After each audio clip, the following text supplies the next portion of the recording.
Menopause is really that time after which you don't have periods at all. So even somebody who is age 60 or age 70 and hasn't had a period in several decades, they're in menopause.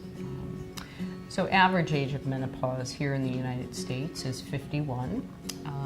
We consider premature menopause as occurring before age 40. So some women who will come in without a period before the age of 40, that will actually tend to lead to a different workup and different questions to being asked than somebody who goes through menopause at the more average age of 51.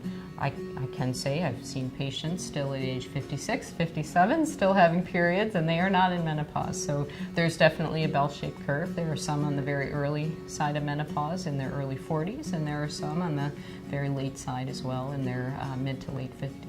For many women, menopause is also marked by higher risk other medical conditions. So for example, we start to see and we start to screen for colon cancer after age 50 in the general population. Breast cancer is more common in postmenopausal than premenopausal women. Uterine cancer as well as cervical cancer tend to be postmenopausal type cancers.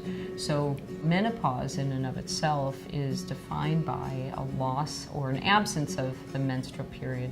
However, what menopause means to us as physicians is it's a time where we really want to try to be preventive towards other health conditions that we know are closely linked with being in menopause as we age.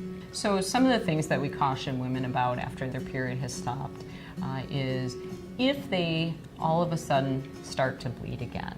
It's not that their period has come back. They're actually having abnormal bleeding postmenopausally.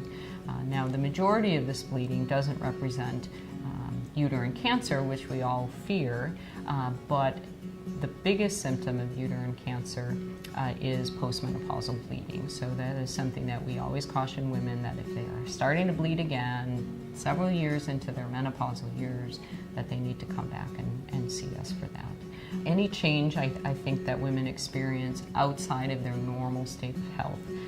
I think women are very in tune to their bodies nowadays and probably are a better judge than we are with regards to that. So if they have a concern, I have a concern, and I invite them to come in and have it checked out.